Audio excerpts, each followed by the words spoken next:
Show. My name is Jay Coulter, and joining me for this episode is my regular guest, Lenore Hawkins, and we are going to talk macroeconomic trends. Our mission at Resilient Advisor is to have a significant impact on the retirement crisis by educating and empowering financial advisors to better serve their clients. We bring you industry thought leaders and experts to help you make a difference in the lives of your clients.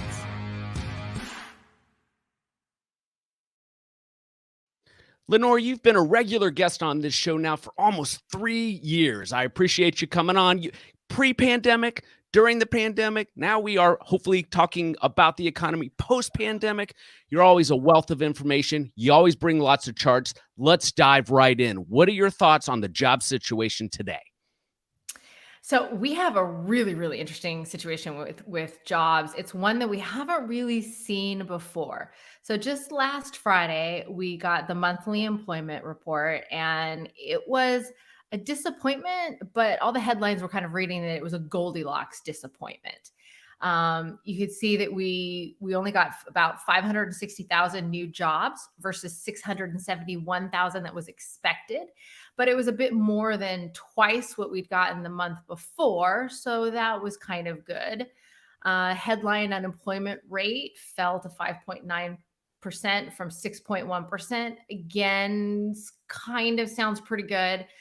The broader measure, which is what I like to look at though, it's the U6 measure, and the U6 includes kind of everybody. The unemployment rate, and I'm not a big fan of just the headline unemployment rate because it's just talking about people who are actively looking for a job. And it's not talking about people who are frustrated and kind of given up, or people who have perhaps some childcare issues, which is one of the things we're seeing right now, where businesses are starting to open up, but people don't have a place that they can have their kids go if they were to go to work. So somebody's got to stay home with the kids. So that's not somebody who's actually they're not going to be actively looking for a job in unemployment.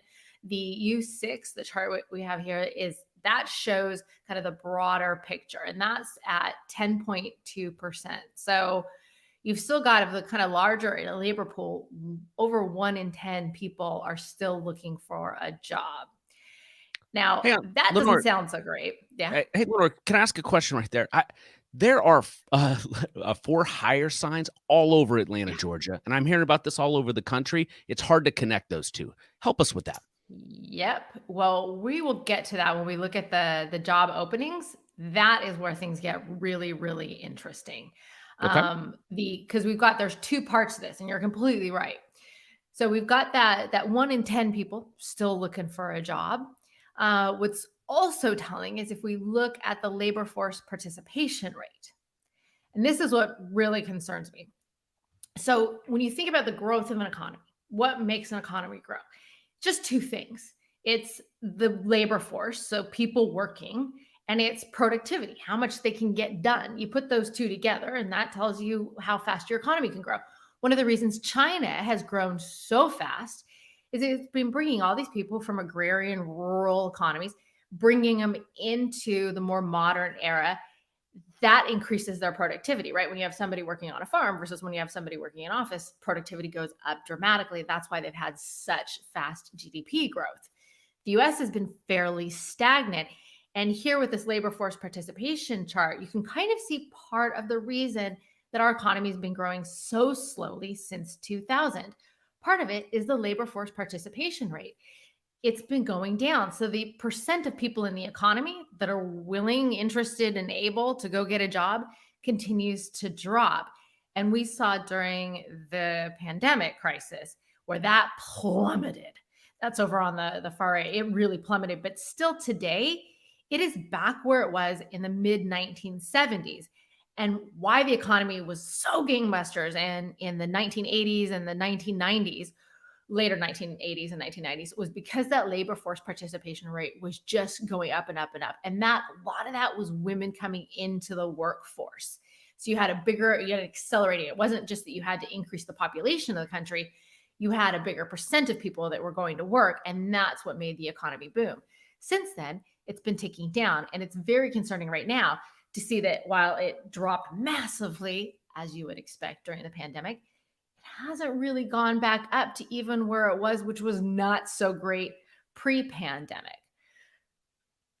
So what we're looking at here, you were saying with the signs everywhere, like looking for trying to get people to come in and work. That came out in the JOLTS report that just came out this week. So the JOLTS report is the job openings and labor turnover. So what that showed is job openings hit a record high, 9.3 million job openings. So you've got almost a 1-for-1. There's about 0.94 job openings for every one person that's looking to get a job. And yet we have all of these looking for people to come work for us signs everywhere. And yet you've got all this high unemployment. So what's going on there? Well, there's a couple of things. The big favorite one is to complain about all the pandemic assistance funds that are going out, and that's incentivizing people to stay home because particularly in the lower paying jobs, you're doing better if you stay home. Now, partially that's a bit true, but that's kind of an easy answer, and it's not the whole story. There's also fear for people who have not yet been vaccinated, or depending on the job they may be going back to, there's still fears of this virus. So some people don't want to go back to work. Maybe they haven't been vaccinated. Maybe they're afraid to get vaccinated. Maybe they're afraid if they get vaccinated, the people that they're interacting with. So that's kind of putting a damper on people going back to work. And like we said, there's also childcare, which is causing a big problem. Because remember, we had all these schools closed. Now we've hit summer. So people have been out of work. They've been staying home with the kids. They don't know where to put the kids. Maybe because of this pandemic, people are less likely to be willing to take care of someone else's kids. So you've got a big childcare headwind, which is also causing problems with finding jobs. And last, we have a really big problem in the country. And this is a kind of a double-edged sword with skills mismatch.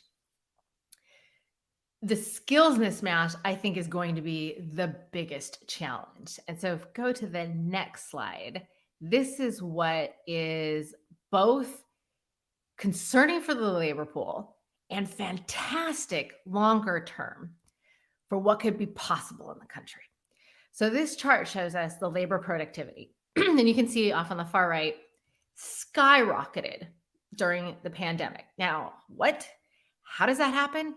You had businesses shutting down. You had people having to work from home. And yet labor productivity just shot through the roof. It dropped again towards the end of 2020, but that was just because you had so many people coming back into the office, right? So there's going to be a little bit of a hit there. But what we saw during the pandemic, during all these lockdowns, as the economy got hit harder than it has been hit anytime since World War II, since the Great Depression, was companies, the one part of GDP that was expanding was companies investing in technology that induces productivity gains. And the pandemic forced us to use all this technology that we had, things like Zoom, with the internet, all these ways that we have to work kind of from anywhere, to be really productive without having to waste time commuting or traveling to a business meeting. It forced us to use these tools that we had, but we weren't before. We kind of keep doing things the way you're used to doing it, right? That's human nature. If it isn't broke, don't fix it. Well, the pandemic forced us to change our mindset, and it forced companies to invest in things like automation, both corporate automation in terms of having more and more of corporate functions automated, and also manufacturing automation. So you couldn't really have as many people squinched into a manufacturing plant as you could before with the pandemic, right? So that kind of automation, there's a big investment in that, and that skyrocketed productivity. So what we're seeing now is those jobs that have been replaced with automation. People who have those skills, they can't find a job. But that automation created demand for new jobs. And we have a mismatch between the jobs needed to support the automation and the jobs people had pre-automation. So that's what you're saying with these jobs, these signs. It's a combination of all of these things. Now, what's really, really exciting to me about what we're seeing with this productivity and what we're seeing with the kind of investments that people have been making is think about we've all gone through this experience. A lot of people have gone through the experience of working from home, right, Jay? I mean, you've probably talked to a ton of people who've been forced to live with that. And they've realized that there isn't actually an awful lot that we can do that doesn't require the overhead of such a big office. So large corporations, small corporations can cut down on their overhead. That's really good because that was a wasted expense. And that means that they can invest in things that are more productive going forward. That's good for the economy. We've also realized that we can function with people working from lots of different places. So you have people all over this country who say they don't want to move to New York or Los Angeles. They don't want to move to a large city where they're going to have to deal with a hell of a commute. And for their personal preferences, for their family's preferences, reduce their quality of life. Those people now can be in a job that is a higher paying job, maybe a more productive job, because companies are going to say, you know what, we're willing to work with you now because we're figuring out how to do this. So where that person, as far as the economy is concerned, may not have been generating quite as much as they could, they had to, be okay with having a job that was maybe a little less challenging, a little less exciting, but they wanted to live outside of the kinds of cities that typically had those jobs. That person can now has the opportunity to have that job. That's good for the economy because increasing the use of labor, increasing what labor can generate is great for the economy. And then if you take a step back and you look at the whole world, we're now moving down a path where, you combine this with what's happening with the global digital infrastructure, where, we're shooting these low orbiting satellites that are going to increase access to the internet all over the world. And we're figuring out this whole remote working thing. Think of all the people all over the world who don't really have the access to education. They don't have the access to the more skilled jobs. They need to get the skills, then they need to be able to have access to the jobs. Technology is paving the way for that, where people who are just not highly productive members of the global economy are going to be able to get those skills. And they're going to be able to be part of the global economy in a way that's never before been possible. And all of this, so think about this, all of this, more people being able to be more productive, it's actually a deflationary. So despite all the headlines, we have some good cause to not be so concerned with inflation. And in fact, Lenore, before we pivot to inflation, I want to unpack some of everything you just went through. Wasn't dense at all. First, you quoted a stat about the number of job openings versus the number of people looking for work. What were those numbers? So there's about, for every unemployed, there's about 0.94 job openings. So there's 9.3 million job postings on the last JOLTS report, compared to about, was it like 10 million jobs are unemployed? Now, I'm asking for a data point that you might not have in the back of your brain, but how does that compare to what we looked at over the last 5 years in terms of that ratio? Really interesting. Okay, that's a great question. So what we had that became really, really interesting pre-pandemic was we got to the point where the ratio of job openings versus job hunters was over 1%, or sorry, over 1. So it was there was more job openings than we had people looking for jobs. That actually got to a little bit over 1.2. That's crazy. That had never before happened. And we had a really, really low unemployment rate, which what we talked about is that didn't really tell you the whole picture, right? Everybody talking about this low unemployment rate, that we were dropping down to record lows. And yet the labor force participation rate, one of those first slides that we looked at, was still quite low compared to where it had been in 2000. So people were not being prompted to come in off the sidelines, which is what you would have expected, right? There's so many job openings. Unemployment is so low, yet people aren't being pulled in off the sidelines. Some interesting things going on there. One of the things that we've seen that's changed in the economy is labor mobility that can kind of explain this.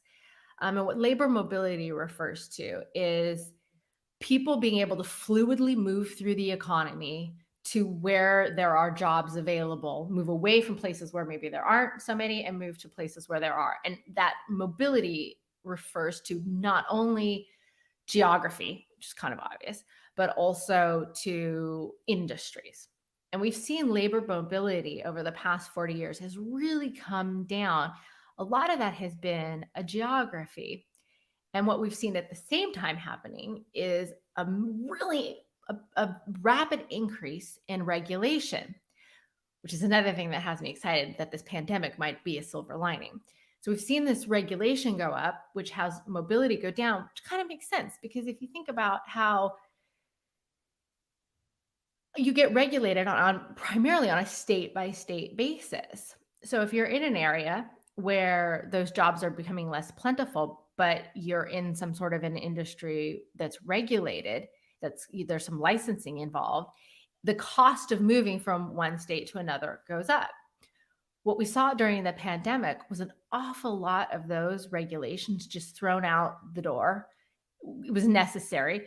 It allowed things like teledoc, right? Where we could talk to a doctor like the way you and I are. You could do that, and that doctor didn't have to be in your state because before you couldn't really do that, which made it a lot less of an effective solution. But that's sort of been removed where doctors can practice now a bit more across state lines, which makes a lot more sense, a lot higher productivity that way. And we're even seeing a bit of that happening internationally where doctors outside of India have been helping patients in India. They still have to be careful because you're going across nations, but technology is really pushing. There's better ways that we can get this done, reducing those sorts of regulations that aren't really providing the protections that we need anymore, but are a headwind to growth and a headwind to labor mobility. Those need to go, and there's reason to be optimistic that those things are going to go. Okay. But before we get to inflation and your thoughts around that, another thing to kind of, but it's really more of an anecdote from the financial services industry. Most of my viewers are financial advisors or people associated with the industry. And you're talking about the productivity that companies are going to see as a result of these technology enhancements and people being mobile. I actually think it's going to create a real problem in financial services, and I'm seeing it boots on the ground. So a large producing financial advisor now knows that they don't need Class A office space. They don't need an expensive branch manager. They don't need an expensive complex manager. They don't need that big brand name. Their clients don't care where they are. And I think those firms are in a lot of trouble. So there might be some industry specific issues as it relates to those productivity gains. But like you mentioned, everywhere else, net for the economy, it should be positive going forward, right? Yeah, I mean, it's definitely commercial real estate's a little bit of a challenge right now because, like you said, a lot of companies, large and small, have realized, God, that money that we're paying for that office space, it's not really giving us the bang for the buck that we'd like. We don't need as much office space, and maybe we don't need it as fancy because, like you said, it turns out clients don't really care that much. People, and I think part of this is just, it's a really great thing. You think about the way the modern world has worked, where everybody gets up roughly the same time. Everybody gets in a transportation device, could be a bus, train, car, whatever, and at roughly the same time, all heads in towards the center, does their stuff, kind of eats around the same time. Everybody roughly the same, with a couple hour, all comes back out to their homes. That is such a bad use of resources, right? So that transportation from home area into work area gets massively used for very short time frames during the day. It's a big cost to society. And why are we doing that? Well, we're doing that because it's still kind of the model of the Industrial Revolution where manufacturing plants got set up on a schedule and everybody had to go into the manufacturing plants. This is an old tech mindset. And what the pandemic helped highlight was that old tech mindset. We don't really need that. We don't need to show up into the office with that mentality of like time on the shop floor is what mattered. And that was our inherited kind of corporate ideology, was that you had to have that face time. It's like, no, it actually, what mattered was just getting the job done. And wherever you can get the job done, great. And if you can get the job done with less overhead, even better. So that's, yes, while for for corporate real estate, this is going to be a little bit of a challenge, but real estate across the board is kind of having some problems. You've also got the issue with malls, right? Kind of getting killed. I think one of the greatest ironies of all ironies is Amazon now buying large malls to use them as large defunct malls to use them as distribution centers. Mm-hmm. Talk about like salt in the wound. Right? That's just mean. I have a teenager and a preteen girl, and they could care less to go to the mall. Completely different, Lenore, than when you and I grew up. They're dead. Oh my God. The mall was like, I remember Tiffany singing in the mall. I think that was like peak mall culture. That's right. Now anymore, you don't do that. Now, I mean, now kids will sit with their phones right next to each other and they'll talk to each other over the phones. Texting. Yep. It's a different world. And then, so when all that, like what you were saying with, they don't need the office space. They can do more with less. That's actually another deflationary when we're talking about real estate, right? Because there's a depression on prices there. So last week, Fed official Bill Dudley wrote in a Bloomberg column, and I totally agree with him, that while concerns over inflation are understandable, there's a couple of things that we need to see happen before we have actual real inflation. We need to have booming labor demand. And while we've got that demand, we're having a mismatch in there, and you still have a lot of slack in the labor pool that I think will get ironed out in the coming months between childcare, the stimulus checks, that the effect of that wearing off, where people really need to go back to work, because we're still more than 10 million employed jobs shy of where we were had the pandemic never happened. Second, we also need to see wage growth.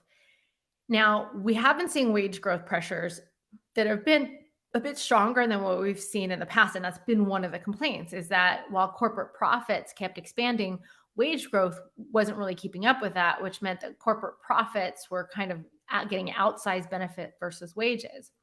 We're finally seeing some wage pressures, and that's great for wage earners. Kind of can be concerning on an inflationary front, but only if those wage pressures, the increase in the wages, is not counterbalanced by increases in productivity. And we're seeing really great productivity signs. So far, that's not really a big question or big concern. And third, we need to see those inflation expectations really become totally unhinged. Like, people just need to be panicking about inflation, because that can kind of become a self-fulfilling prophecy. And if you look at what's going on in the bond market, not really happening. I mean, the 10-year yield just fell to like a 2+ 3-month low. And we're not seeing we're not seeing the market pricing that. We're seeing headlines, but we're not really seeing the market price that. Reality is that we still have a material output gap. We've got about 75% industrial capacity utilization rate, which means we have an ability to make a lot more stuff. That's 10-ish plus % below where it could be. And with the U6 unemployment, that's that kind of broader definition of unemployment, those people who are kind of marginally attached or have part-time jobs, they want a full-time. That's still at 10.2%. So there's still a lot of slack in the system that indicates there's not really these inflationary pressure. So we need to keep an eye on this, but still no cause for alarm. What we are seeing that is giving the appearance of inflation. Yeah. Lenore, before you move on to that, because we've had this inflation discussion for 3 years, and I tend to hedge to the other side. This past weekend, I took my family of 4 to the local Mexican restaurant down the street. That meal is usually $40. Ordering the exact same food this weekend, it was $75. Somebody on my team talked about a smoothie that she used to always get that cost her about $4.50. It now costs her $9. So it's really hard for people who have to spend money to not see that there's inflation out there. So what do you say to folks that maybe aren't taking quite the academic approach that you and Dudley are taking towards this, that are actually having to spend money on things that are going up pretty fast? That's the tough thing, even using the word inflation, because it's used as if we're all meaning the same thing, when it can mean different things to different people. If orange juice suddenly is found to be the cure for cancer, the price of oranges is going to go skyrocketing. That doesn't mean that there's inflation. It means that the demand went up. Likewise, if Florida has a massive chill, and California too, and it destroys a ton of orange groves, the price of orange juice is going to go up, because in that case, you have a shock to the supply side.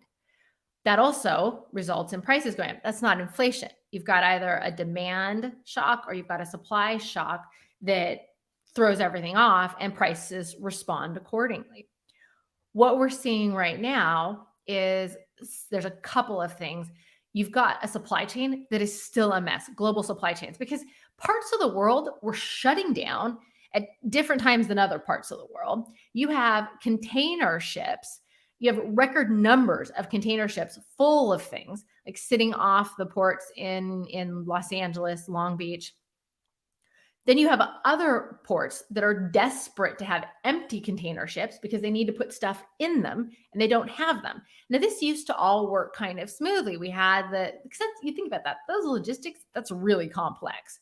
How to have full container ships show up, drop off, pick up stuff, go to the next place, drop off, pick up, right? That was a pretty well-oiled machine. You throw rolling lockdowns on a global basis all over, and those ships, which is really the heart and soul of global economy, they're all over the place. It's a big old mess. That's going to take quite a bit of time to work out. And that means that shipping costs are astronomical. And the challenges of getting raw materials, like a company that I do some work with in Italy, manufacturing furniture, the founders been doing this business for like 50 years, said he's never seen anything like this, trying to get raw materials, the complexity, the costs, the shipping. And we're hearing that across the board. So yes, we're experiencing higher prices, but like the Fed's been saying, kind of transitory. There's one is the rise in transportation costs. And that's because all these things, the ships, the trucks that move things around, kind of all in the wrong places. They're full in the wrong places and empty in the wrong places. We've also seen oil prices rise pretty quickly. I mean, you remember there was a time last fall where a barrel of oil, you actually got paid to take it. It went below zero. And we just hit over $70 a barrel for the first time since like October of 2018. So that's actually increasing, but that increase is not going to continue.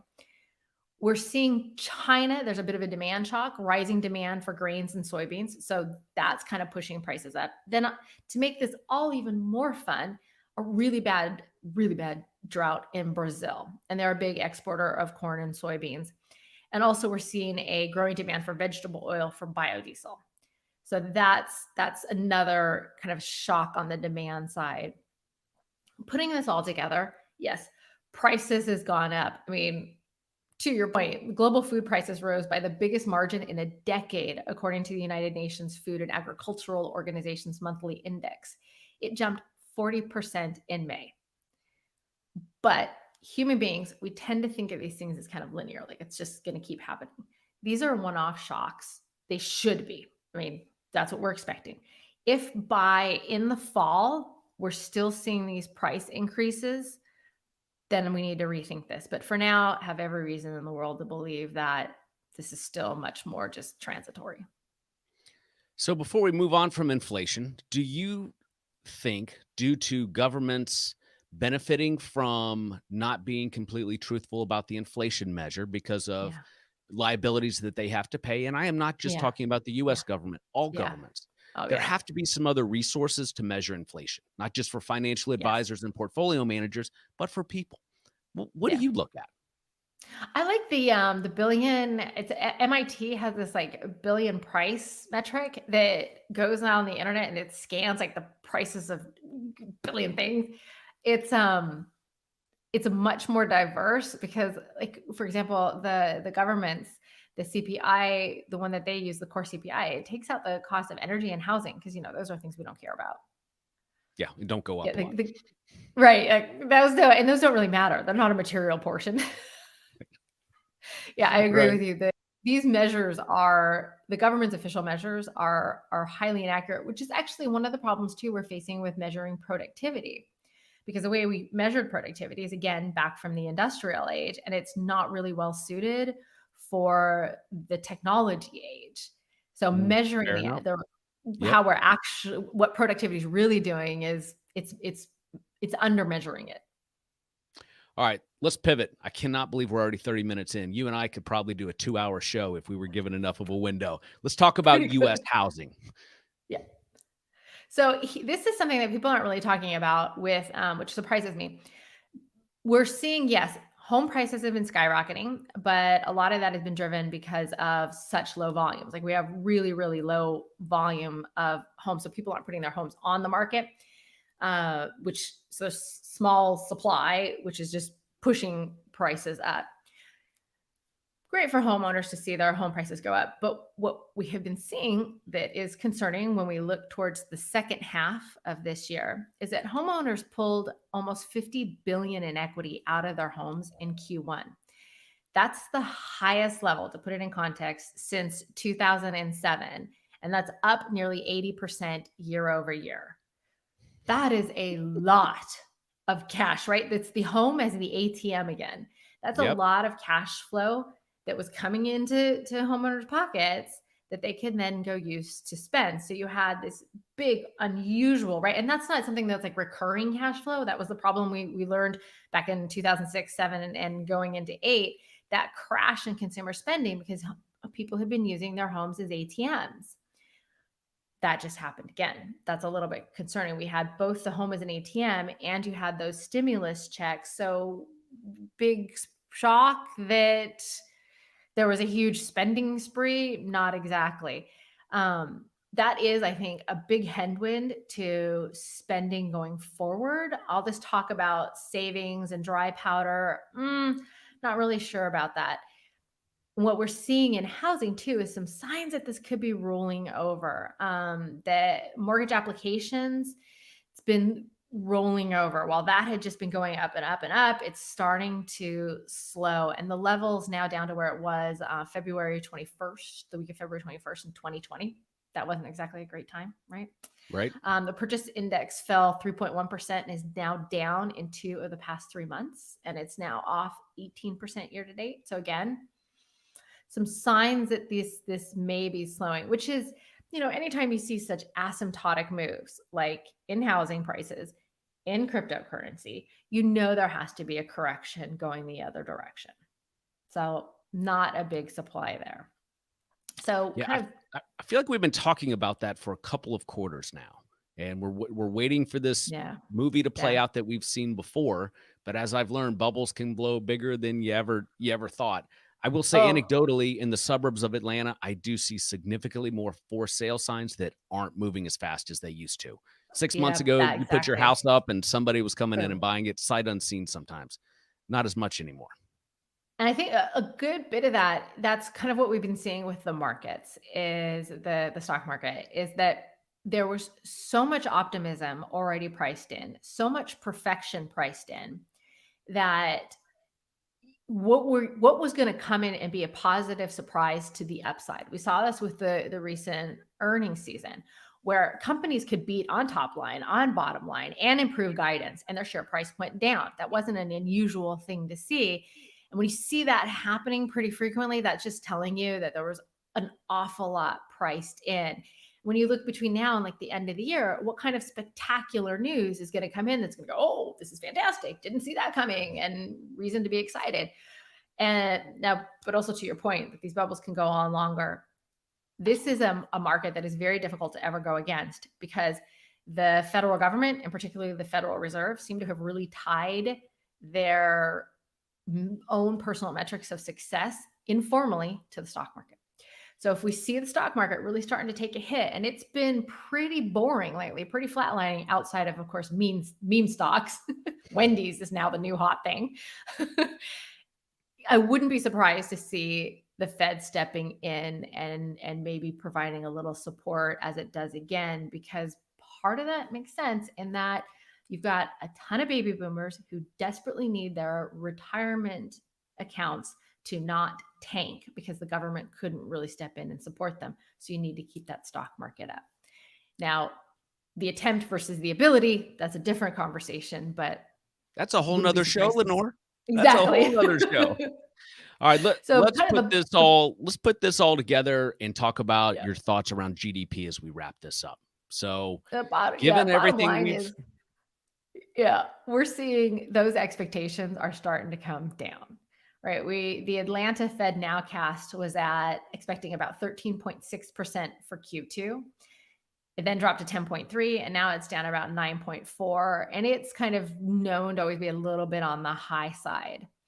Add in that this metric I really follow a lot, the Citigroup Economic Surprise Index, the SESI, that has rolled over. And what that measures is how the economic data points are coming in versus expectations. So if it's moving up, it's meaning things are coming in better than expected. And if it's moving down, things are coming in worse than expected.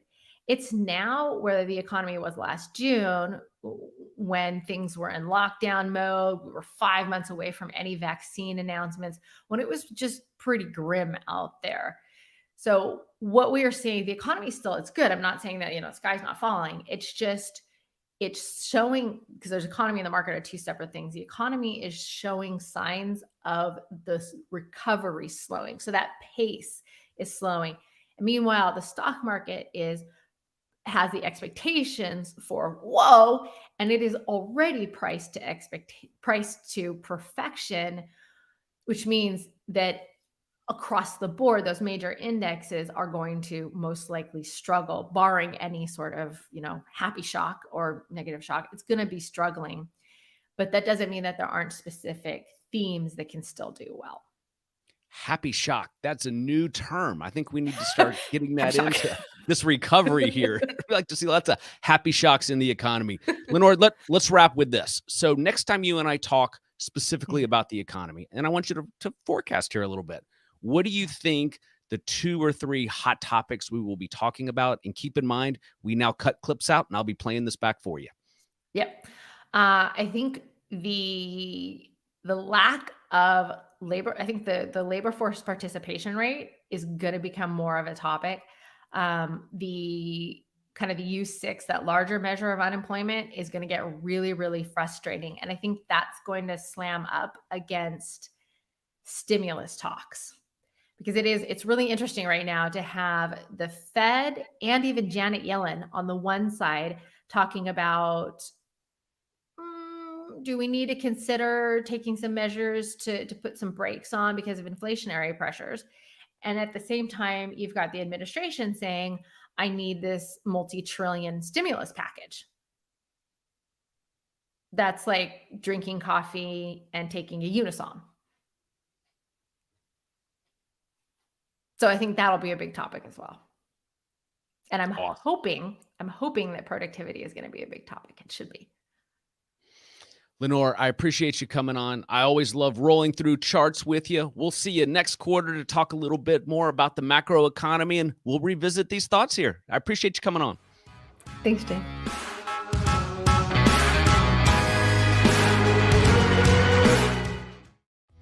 Are you struggling to hold your team accountable?